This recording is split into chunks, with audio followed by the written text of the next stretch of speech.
दबावे के तो हम कहीं दबा दी है, लेकिन राम के भजनिया मोर मन पागल भइले राम। हाँ नमस्कार प्रणाम, हमारा नाम अमलेश मिश्रा बा और हमके एम भारत पर देख रहल बानी। आज हमारा संगे कामता बाबा जी बानी, जहाँ के तबला के एक तरफ से मास्टर माइंड कहल जाला। ऐसे रुआ लोग गाना, आजकल के लोग तो भोजपुरी गाना चाहे कोई भी प्रकार के गाना, डीजे रिमिक्स ये सब बहुत सुने ला लोग, लेकिन हई चीज जो हमनी के पूर्वज के समय से चलल आ रहल बा, और शायद भोजपुरी के भी जो जनक दाता बानी हमनी के कर्पूरी ठाकुर जी, उहो के अपन शुरुआत यही से कैल रहनी, और ये बाबा के भी शुरुआत यही से बा, और गाँव में गावे बहुत प्यारा। सबसे पहले तो बाबा स्वागत बराबर हमारे चैनल पे। स्वागत है, हमारा भी नमस्कार है आपको। आप तबला पे गावे नहीं, अभी हमरा एगो गाना सुनिए, वीडियो भी देखनी है एगो, और वह ये चीज पहले सोशल मीडिया से काहे नहीं की जुड़ल, चाहे अभी भी सोशल मीडिया से बढ़िया से काहे नहीं की जुड़ल? देखी, हमनी का जब से गीत गाई ले सन, पुराना हो चाहे नया हो चाहे अपन बनावल, तो हमरा बेटा सोशल मीडिया के कहीं आता पता ना रहे। अब सोशल मीडिया चमकल बा, चारू ओर सब लोग कहता, तो हम सुननी हो कि ई सोशल मीडिया में गाना दिया था, पहला पर अपन नाम होता, तो ऐसे रउआ लोग के खोज के हम अपन बात बताऊनी हो। हाँ, ये तो बात है कि सोशल मीडिया के जमाना से लोग फेमस होता सोशल मीडिया के कारण नहीं, लेकिन अब राउर तो ग्राउंड लेवल पे राउर नाम तो बा, हर कहीं भी जवार में चल दिया कि उसे बोल दिया कमता बाबा जलालपुर वाला, तो ये नाम से प्रचलित रुआ बानी, और वह तबला के धुन के मतलब तबला के धुन के आशिक भी बहुत लोग बा रहा। हाँ, आशिक बोले बा, हम चारू ओर कहीं भी रामचरित मानस पाठ में जाइले, हमारे ओकर पार्टी बा, ऐसे हमार प्रचार चारू तरफ बा, लेकिन अभी ले हम सोशल मीडिया में ना गई रही हम। अब अपन गीत जौन बा तौन भेजतानी, आ रामचरित मानस के पाठ के, रामचरित मानस पूरा जौन बा तौन जितना ओमे हमर संगीत बनल बा सब सुनाए। अच्छा, सोशल मीडिया के माध्यम से जुड़ा तनी, और हमारे चैनल बहुत पहले से सोशल मीडिया से जुड़त, हम चाहें कि हमारा जनता जनार्दन जौन बा एकरा के अपन धुन सुना के, अपन दो गाना सुना के लोग अपन थोड़ा कलाकारी दिखा दिया अपन जनता के। अच्छा, जब कलाकारी दिखावे के बाद तो हम अभी पूरा तना थोड़ा सा, जब हमारी पार्टी पूरा रही तो वो मैं सुनाए। अभी हम एगो गीत अपने सबन के सुना देता नहीं, सुनी। ई हम बनौले बनी आपन निर्गुण के तर्ज पर। आरे कैलना राम के भजनिया, हो कैलना राम के भजनिया, मोरा मन पागल भइले राम। कैलना राम के भजनिया, मोरा मन पागल भइले राम।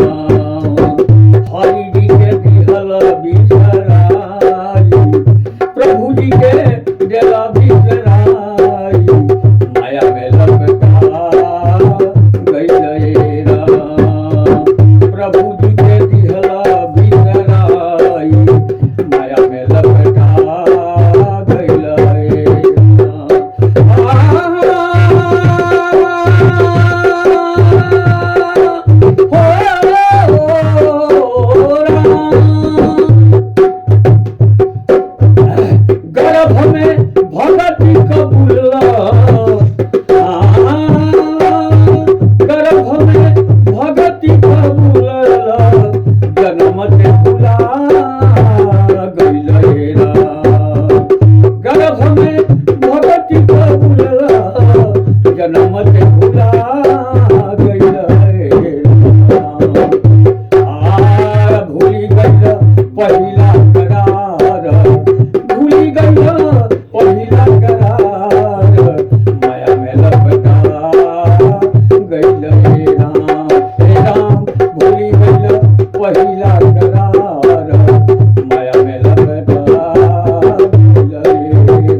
इतना अच्छा लेता नहीं कि हमारा तो उबरा के जमाना में अगर सोशल मीडिया से जुड़े रही थी, जितना आजकल स्टार बनता लो म्यूजिक के जरिए, क्या कि वो गाना में केहू के दम नहीं खे, वो बीट लगा के म्यूजिक लगा के फेमस होता लो, वो लोग कहीं ना कहीं दबा दिले रहती रुआ बाबा। दबावे के तो हम कहीं दबा दी है, लेकिन परिवार हमार जौन बा बड़का हो गई, अब ओकरा भरण पोषण में पहले हम लपटा गई हैं, आई चीज़ जानते ना रही हैं तो काव में हम आई या जाई। अब लड़का लोग हमार जौन बा सब पढ़ल लिखल हो गई बा, लोग सब जानत आलो तो बताओ लो जे पापा अच्छा इतना गाओ तनी तो काहे नहीं कि अपन मीडिया पर अथी करत। तो यह सब लोग अपन विचार करके हमरा के कहल हो तो हम मीडिया पर आवत तनी। अच्छा बाबा, जो राउंड टीम बा जैसे कि जैसा हारमोनिया और सब टीम में होलीसन टीम में वालों के साथ बात के साथ ये टीम के रवा रामचरितमानस खातिर भी कहीं जानी, अगर क्योंकि संपर्क करे हो तो कोनो संपर्क नंबर बा जो हम चैनल पे नीचे दे दें ताकि क्यों रहा अगर पूजा में बुलावे के चाह रुआ के अपना तो हाँ संपर्क नंबर बा का है ना, हमारा संपर्क नंबर हो 95 72 39 62 55। बहुत बहुत धन्यवाद बाबा, अपन बहुमूल्य समय हमरा के देनी। और सच्चाई बात बा कि अभी के जमाने में हे चीज के यूज केहू नहीं के करत और हे चीज पे अपन कब्जा कई नया नया जितना भी सिंगर बालो केहू के गावे बजावे ना आवेला, सब केहू ऑटो ट्यून पे अपना आप के स्टार बनल बा। सच्चाई ते हेजी बा, अगर केहू भी सिंगर बा तो क्षमता है बा ते हेजी आजमा के दिखा दे तब जाकर असलियत के। बहुत बहुत धन्यवाद बाबा।